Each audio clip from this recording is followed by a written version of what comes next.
Thokozani. I'm Gogo Lerato. I'm Gogo Kandalembube.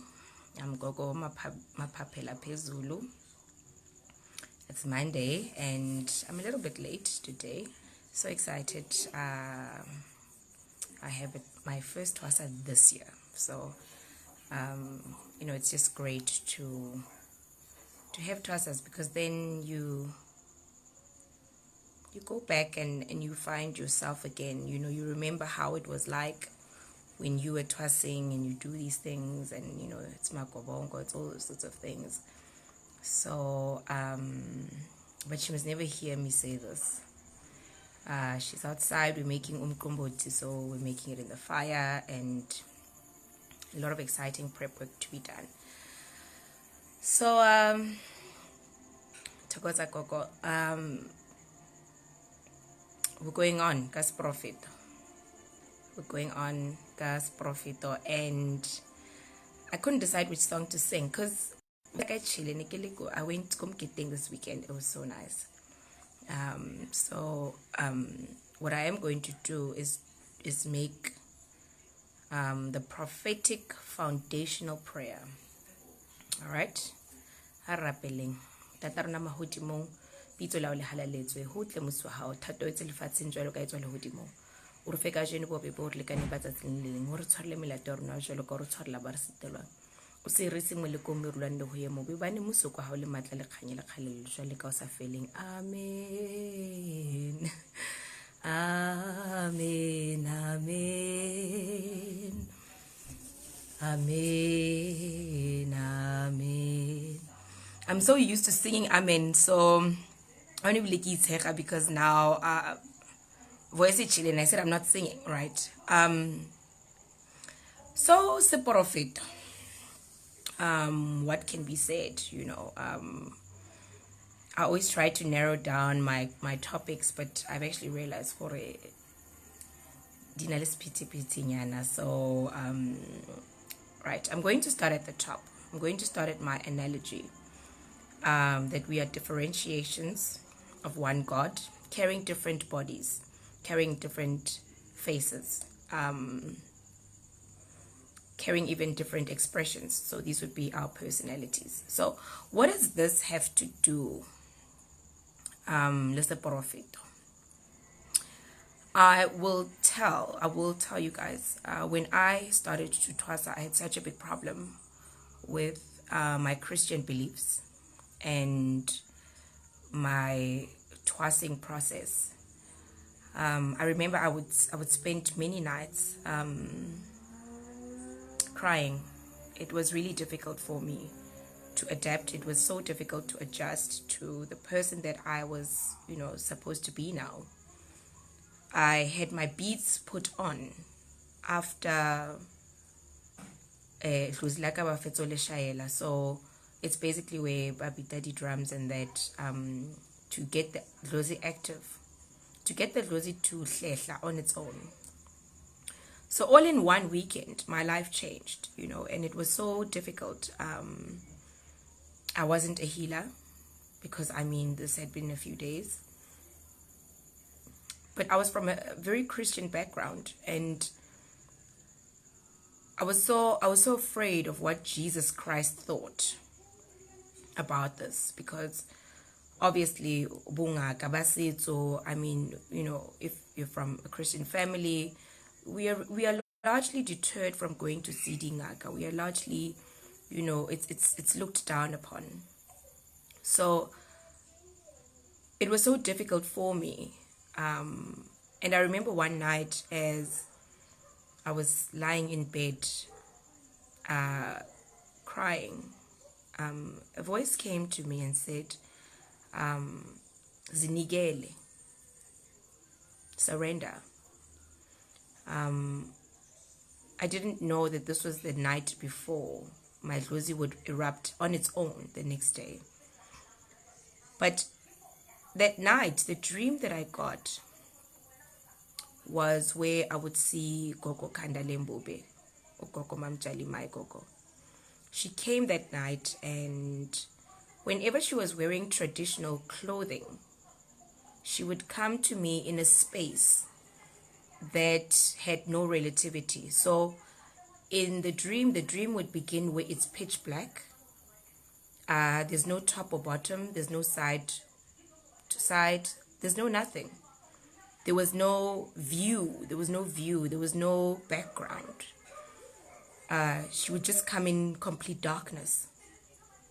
And she would be the one, otlang. So in my mind's eye, obviously she would be like taking center stage. And that night she came in her traditional clothes as usual. And it's very funny, she never spoke with her mouth. There was never a time we had a conversation, kamulomu.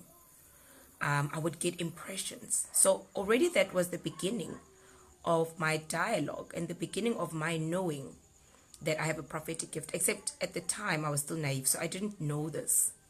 It was like I was reading her mind.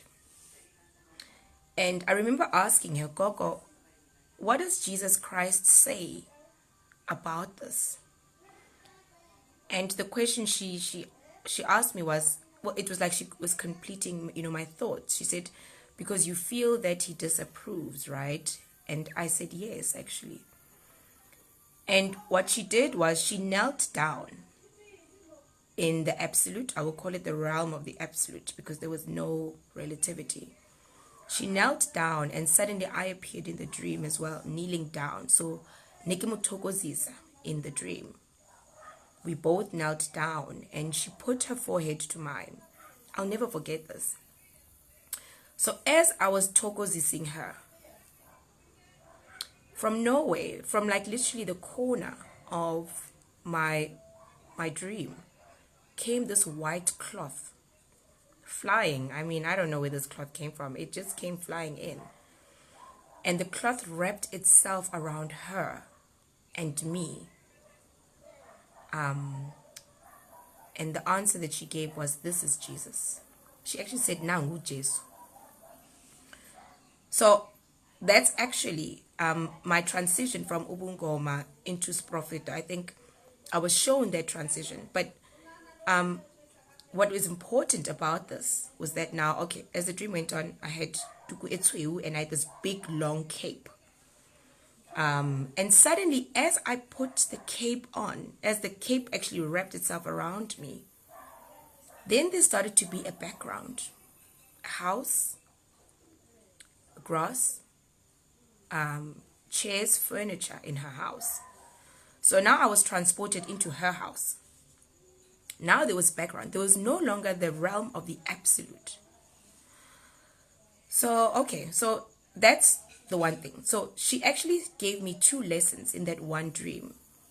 The first lesson is, Seporofeto, for rona batho ba bantsho, is a hiding. We took our traditional ancestral gifts, ra di kwaela ka dipheka, to be able maybe to deceive the colonizer, to be able to protect what we did, and to be able to further our true beliefs in Mudimu wa Nkwemetsi, right?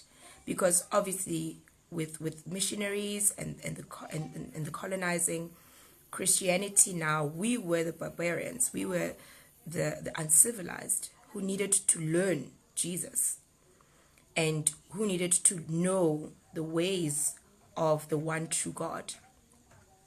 So as an attempt to continue, let's say to please the master, let's call it that, from one side, I think from a historical place, we started to wear dipeka. We started to wrap dituku. But what we also started to do now, unlike kabungoma, ubungoma, you go, you twasa alone. You go ephehlweni. There was no camaraderie. There was no society. There was no connection with other people. Christianity and the building of churches now started to implement what the Roman law said, which was it was a sin not to attend church. That was the initial Roman Catholic rule. It was a sin, which, well, later they came to say, well, if you don't attend church and you die, well, you can go to purgatory, where you will spend whatever time being purified, right? So it was the Roman Catholic law that the attendance of church is required by God. However, as Africans, we did not have that. So we would go and twasa isintu on your own. Ubengaka, udule mundumbing, you do your work. Urapela badimu ba gago, urapela mudimu wa gago. So we started with the dressing of dipeka and the covering up of ubungoma. Now we managed to cover it up, and we started now to congregate, right? But what we did was we congregated now, right? It started being dingaka, spiritual people. We started to congregate under a church building. So that is the history, I think, yeah, Badimu Barona with regard to his prophet. And we continued to sing and pray to the one true God in the name of Jesus. However, we were really hiding who we were, because now Bungaka Barona was always there. It was never going to go anywhere. Badimu Barona and the acknowledgement of Badimu Barona was always there. So what we did also, then we also started to align some of our belief systems, particularly to the Mosaic Law. To this day, Seporofeto mo profeta o twasang Seporofeto, they begin their journey under Mosaic Law. Why?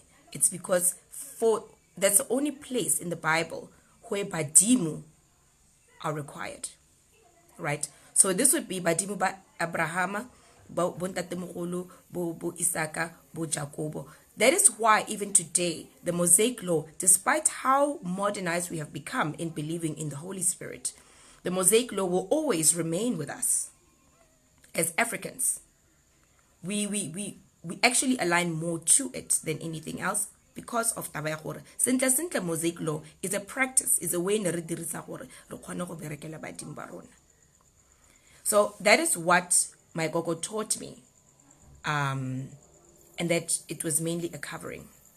However, in the dream as well, badimo ba rona ba setso, they come to us in the place of the absolute, in the place before let there be light. Yeah, baby. So going back to my teaching, yes, in Dao, Badimu Basitsu would come, or rather to me, they would come in that place of complete darkness, because that was the place that God, let's say, originated from. So the pitch blackness was, I would say, the time before Mudimu Are let there be light. However, when that cloth wrapped itself around me, that's where now there was a house, there were chairs, there was grass. Now there was creation. So actually, what Gogo did was show me that the genesis of my prophetic gift was in seeing myself, my gift, outside of Badimu Baka now. Now the background, the universe, starts to matter. And previously, Kabadimu Baruna Basitsu, it matters. I'm going to highlight this to all people Baba Blelong Hore banally a prophetic gift, right? And I've seen this now through my readings, even with my twasas. People Baba Naling Ngoma spirits, right? Like in my case, I started twasing Ubungoma. My grandmother told me exactly who she is. Bungoma spirits rely on the lineage, on the bloodline. So you would have direct knowledge. Right? That specific individual or those individuals will start to come to you as themselves or as a reflection of whatever, if of someone else, if they're endowed spirits. But 99% of the time, people with Ubungoma spirits, They have a clear physical, visual identification of who the dlozi is. However, ka Seporofeto, it's slightly different. And I am going to get to that. It's slightly different because, yes, ke badimo ba rona ba setso, however, they are aligning to a universal pool of energy. So they are aligning with an ascended master being Jesus, right? Gantsi badimo that give us is prophets, they are not so keen on giving clarity on who the lead guide is. Gantsi, it is like a collective of different spirits and different angels, manyeloi. So, as prophet, I believe you wouldn't necessarily utwase sidimu samutweiwan. Unlike Kabungoma. Kabungoma is a direct family member who gives you the gift. As a prophet, it is a gift coming through a particular family member. However, because it is a universal gift, it's like a church. Any other family member that aligns or believes in that universal belief, they are able to give you a gift. So let's say you had a grandmother, like in Gerek, right? Yawesel. She would come and give you the gift. However, if grandmother, considering we've spoken about how old the Bible is in Africa, so your grandmother most likely, maybe her dad or her uncles or her cousins or her mother, libone, if they were powerful and they had started go rapela within the church, and that's what the Bible calls it, then all of those individuals are able to come and bring you their gifts. Every gift in its own purpose and what it seeks to achieve, right? So as a prophet, actually, it's in a way, I mean, I know what I'm saying. It sounds like baton. What is she saying? Simple, when you've been told that you've got a prophetic gift, it no longer really matters who the gift comes from. I know, we are socialized, and let me say, socialized into believing that now when you've got a spiritual gift, you must know where it comes from. But I believe that's mainly firm for Abangoma. Abangoma, I think they would need to know directly, because now Ubungoma, it follows in the footsteps, in the footprints of that ancestry and what that dlozi does. Every healer, every healing family, every family in ngaka ya setso had like a specialization, what they specialized in. Right. So that is why it would be important to know gore ntatago mogolo o inileng ngaka ya setso from where. And when abereka young, it will help you a lot to know how he worked. Look at what was his speciality, because chances are that speciality and then advance it or give it, let it evolve into something else. So God's prophet, but it's slightly different because now the Bible specifically speaks about fruits of the Spirit. So fruits of the Spirit,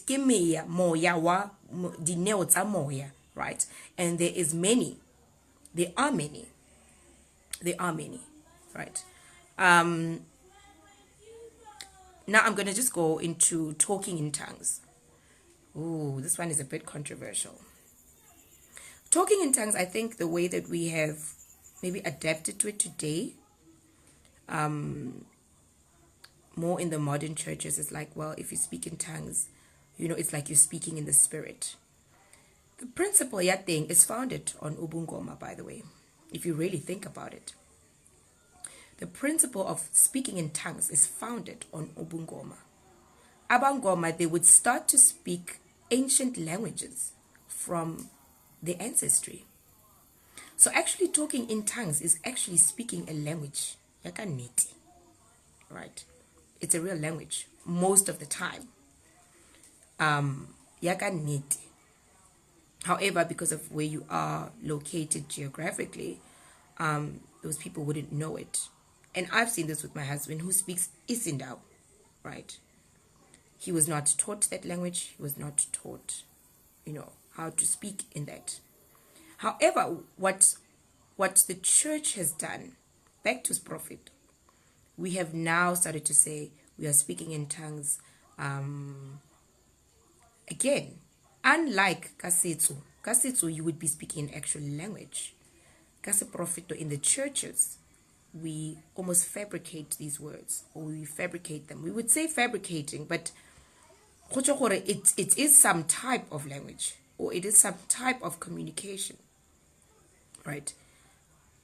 For the fact that some people can learn it, great.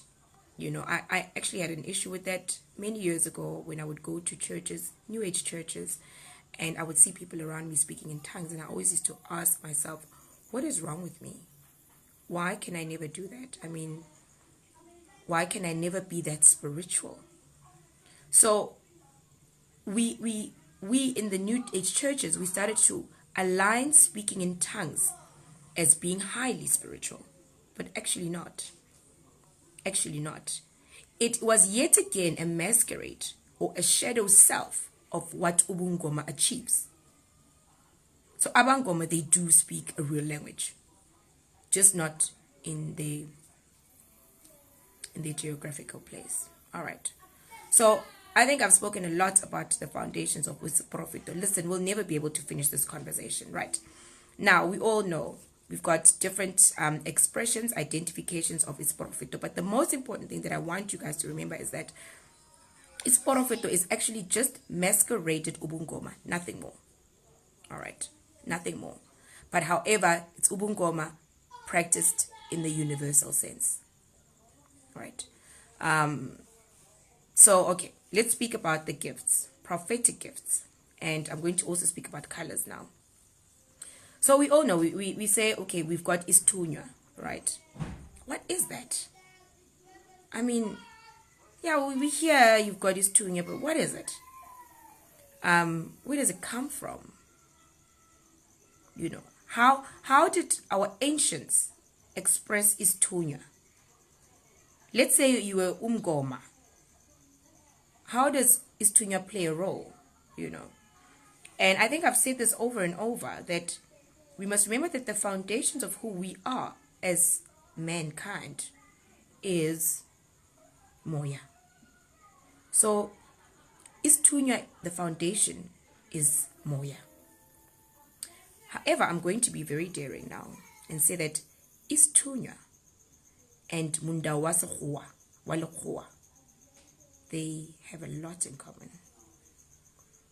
Istunya, firstly, almost always needs baptism. You can call it Rokena Konuking, Mumiting Afitang. It's baptism. Or rather, that's what the Bible calls it. Istunya needs some type of baptism, some type of going in underwater and sort of re-emerging afresh. Kabungoma utu uyoparola umdawe. And it's also baptism, because you're going to go up under the water. You will add blood, you will add whatever, but the main thing is that tlhogo ya gago must go up under the water, under the sea, even under the rivers.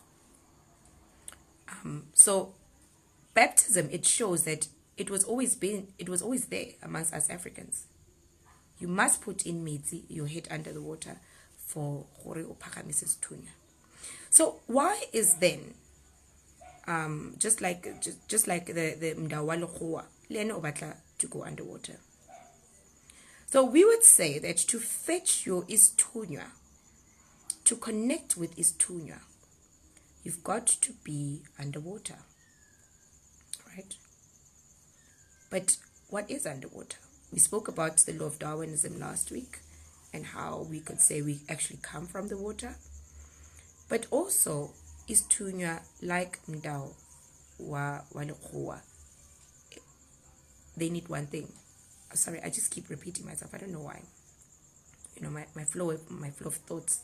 I know what I want to say. Mara engondo ikile. Lemili kile ntlek. Right.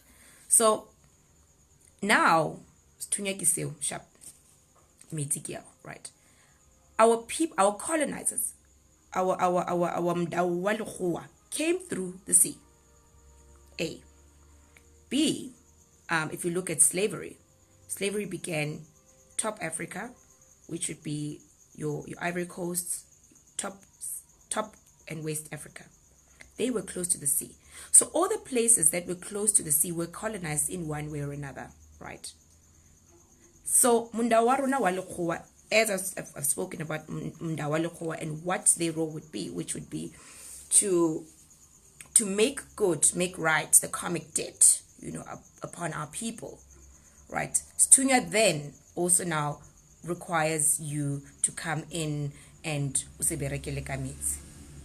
I almost want to say Istunya was the African word for a missionary. Because if you speak about it, Kastswana Stunya ke morumiwa. Barumilwe ke ma. When we were practicing Ubungoma as Africans only, we never needed messengers. We had Idlozi that comes, However, also when we were Abangoma, we could easily say, maybe my gogo that I'm tossing is Tunya. So Tunya means Murumua, but I would say it speaks a lot to the religion, Christianity. The missionaries who came through the ships, who came through the seas. They came and were sent to come and teach us about Jesus Christ. So that is why I believe Istunya is very much closely related to Umdao, Umlungu, right? And if you also look at the practices, they work the same way. So there's Istunya, Stunya done, right? Stunya, most of the time, sephakamiswa ka eng, flowing water, flowing river, also speaking to the sea, also speaking to universal lessons. So already when we say we've got Istunya, we are already highlighting to ourselves that a prophetic gift no longer now speaks about the ancestral lineage, but it speaks about universal changes, universal knowledge, right?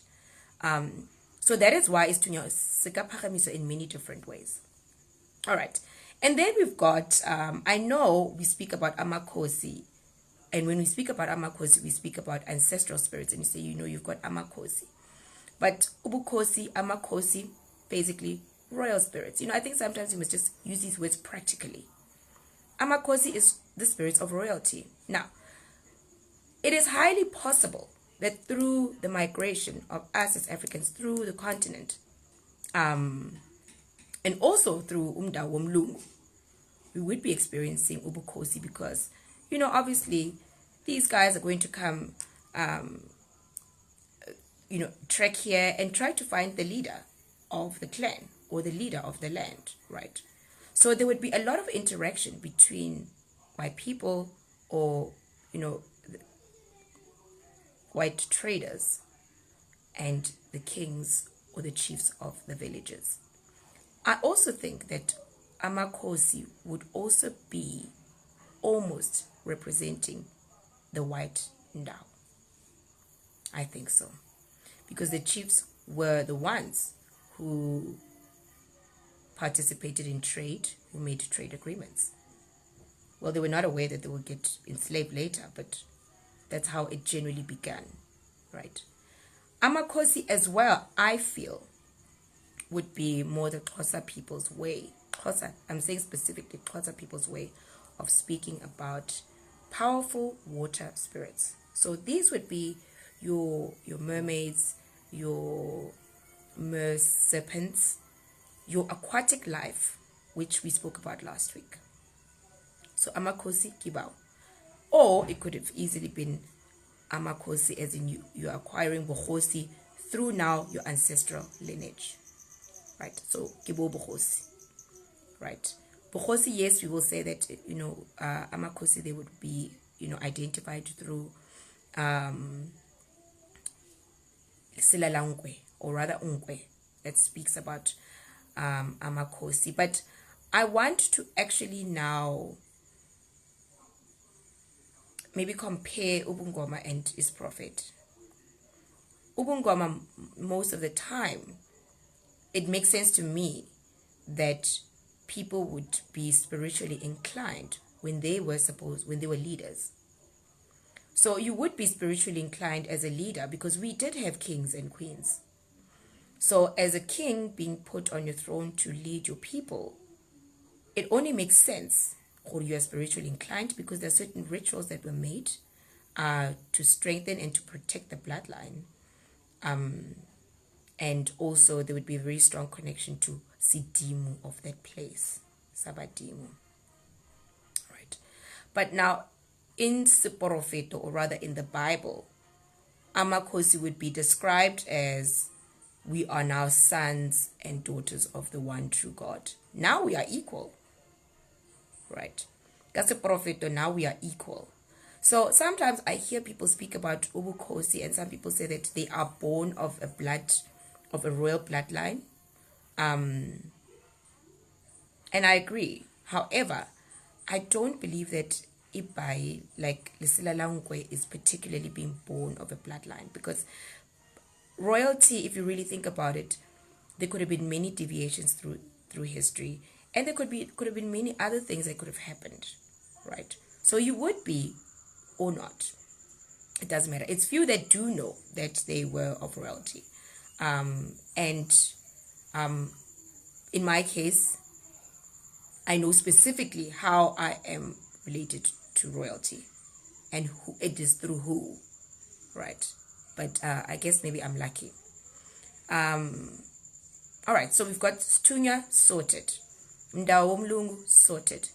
Mdao Wamkula Hangata also would also be functioning like Stunya, right? And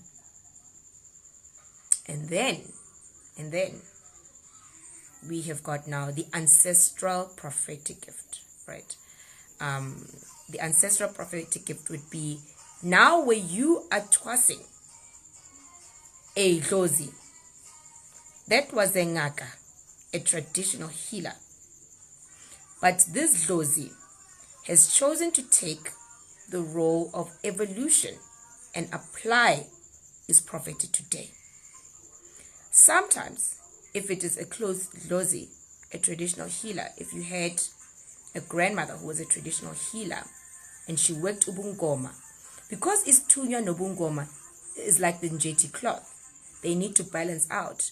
Our people, what they did was banibaita bungoma, but if you had a grandmother who trusted ubungoma, chances are when you take up her gift now, she would encourage you towards his prophet.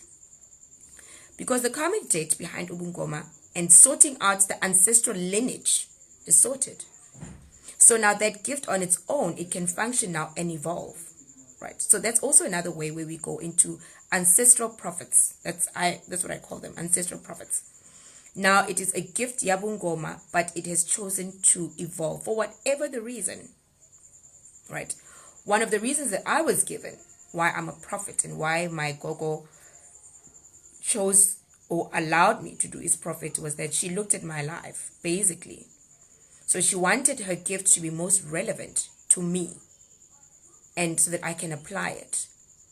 And I remember my then Kobela Nkiani said to me, no, she's saying that they're just basically agreeing with this prophet because so then again, she chose to take an interpretation, I think, that would serve me being her host. And it now goes back to the question, can you exchange your gift yabungoma for prophet? And chances 99% of the time, no. You take what you are given because a serious analysis has been done on you, the Twasa, as to what you could be. I think ancestral prophets are mainly the space where most of us are coming through, because you will go to a healer and you'll be told you've got ubu propheti nobungoma, right? I think we are hybrid, call us that, hybrid sangomas. So it is now, we are now the manifestation of an ubungoma gift that has applied to today and also been affected by the Bible. However, our things are still largely traditional.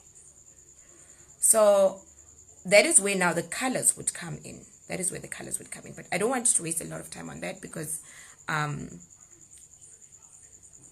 a lot of things.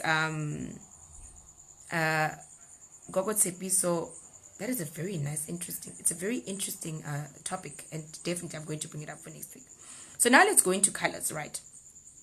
Isithunywa umdawo womlungu, 99% of the time they will align with color white, colors powder blue, and colors blue, right?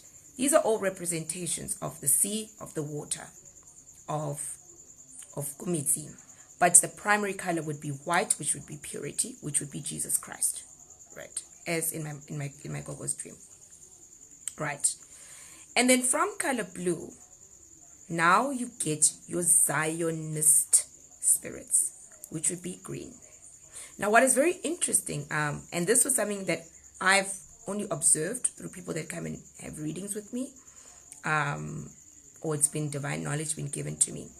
People with Zionist spirits, I believe, were the first to convert the Ubungoma gift into its prophet. Or rather, they have been the ones who have held on to the cultural aspect of their prophetic gifts. Because if you think about it, as Zion, they still walk barefoot, go kerekeng. They still use iskupu sa letlalo. They still use imiti, right? It may be imiti through diwash or whatever, but they still use imiti. Sorry. So the Zionist spirit, I believe, is actually one of our most ancient or our least evolved forms of prophecy. I believe 99% of the time, behind a person with a Zionist spirit, Munda Wakake is African. Munda will be African. So they will have elements of Isithunywa, which would be the white, right? Elements slightly of the Ndao spirit, modernizing it. Of course they will. They're no longer practicing Ubungoma. They're now prophets. And the Bible, through Isithunywa, who came from overseas, came to us. So yes, the white would always remain, right? So that would be color green. If you look at the church here, ZCC as well, their colors are green and yellow. So there again, you're finding a Zionist spirit being represented by green. Green the healers. Green the healers, green using herbs. Using skare to, in some way or another. It's never just pure. However, green also speaks to dinuka as well. So you would say dinuka, but I would say reeds from the rivers.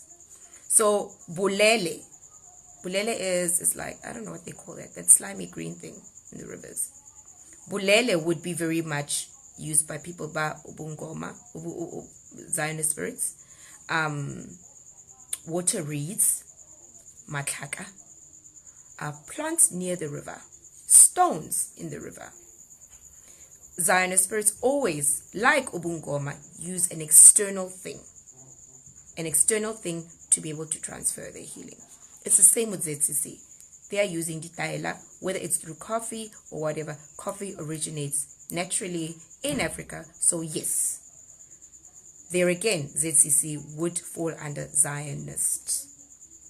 However, ZCC, because Babirkisa color yellow, unlike Kerekia Zion where it would be green and white, the yellow now to me, I think I spoke about this sometime when I spoke about Ndao spirits, would be the Ndao spirits of Koditabing, African wise, but it's also Ndao spirits of Egypt in the Bible, right? So Egypt again being the Bible would be applicable and connected, Le Zion, right? And that's why we get ancestral gifts from Batwa ZCC. That's why we even get a Prophet today. You would be shown Spekasisi green and yellow. It is also, in a way, an adjustment. It's also like an adjustment. It's they add on Linyeloi la ZCC. That's green and yellow in isolation, right? When you have green and white, it would be Linyeloi lam Zion. I call them that. So this person is going to use running river water. This person, chances are, ababirikisi dibata. And when they do buy tsa dipata for people, ke dipata tsa ditlhare. Right. And then, okay, so I've spoken about speakers, green, blue, yellow. Now, blue and white. Blue, like I said, 99% of the time, it's connected to umdao wa ko lewatle, umdao wa metsi, umdao wa lekgowa as well. However, blue also speaks to, for me, ka gore ke Motswana, blue speaks to letoitsi. For me. So that's how I understood it. 99% of the time when I speak to somebody and ke bontshiwa blue and white, they must have a Tswana lineage somewhere. There must be somebody, Tswana, who's giving or adding into their gift.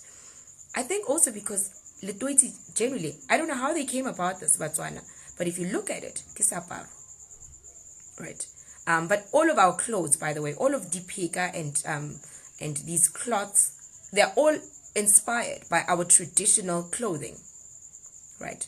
So again, Botswana, I think we are more modern. I mean, we have been for quite a while, right? So blue again, most people baba fiwang a gift ya bana le seporofeto sa di aparo tse di blue and white. They would need to align to a church or a common linyeloi, right? And that's where baptism, the Bible, and purity, we would say candle lighting, and that 99% of the time they don't need to light them. They don't really need to summon ancestral spirits, right? The ancestral spirits will come to them through their lineage, like I'm saying, I believe Tswana as well. You may not necessarily be Tswana as well, but even Likas Xhosa, how does blue, lewatle comes again. So I would say, all right. Spoken about green, spoken about yellow. Now, red.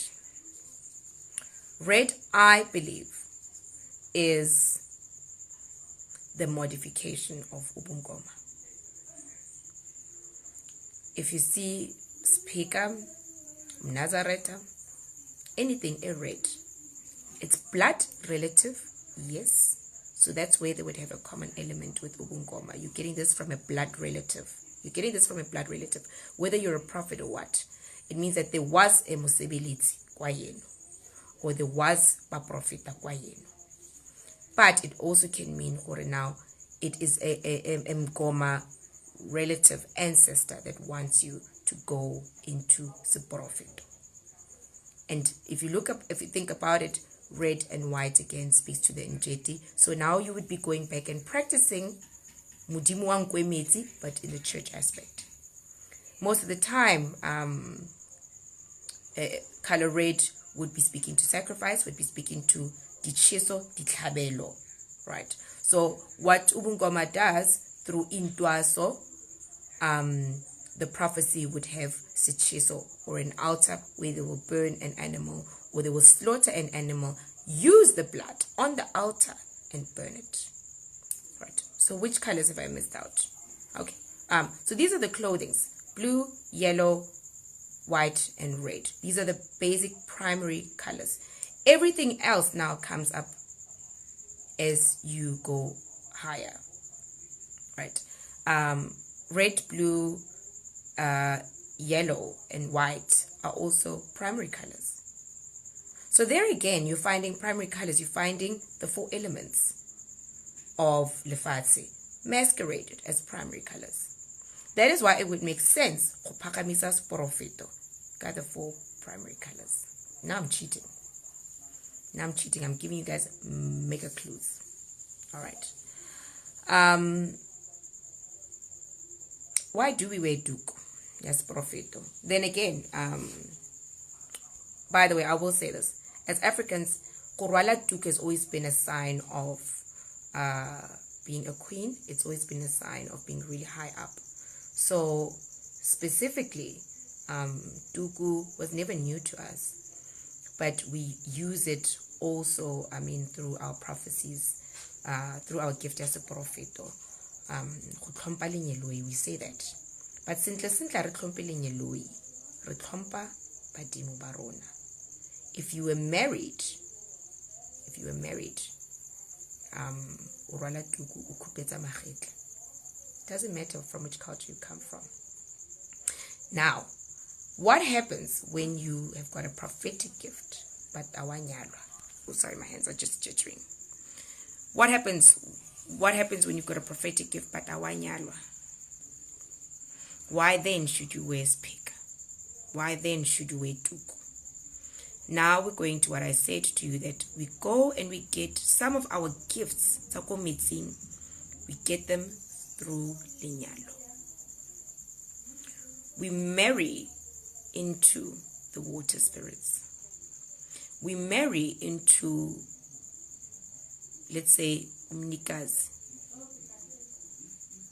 and rakena through communion, through marriage, into Seporofeto. The Bible calls this baptism, yet again, but it is actually marriage. Ngesintu bati umdawe uyabulawa. So it means you go into the waters, being whoever you used to be as a healer, and you emerge being one within our spirit. So that is why even Seporofeto rwala dituku le dipeka. And that is why Seporofeto, you're not given a Dlozi name. You're given libito la mme ntate. Simple, that is the correct way. Yahoba, a prophet. Musebeletsi or muruti would be given the name mme, whoever, ntate, what. We are now saying you have been married into this gift. Yeah, Seporofeto. Right, so red, yellow, okay. Red and yellow, I think I've spoken about them individually. And, I'm going to run because my battery is flat. I did not charge it. Let's pick this up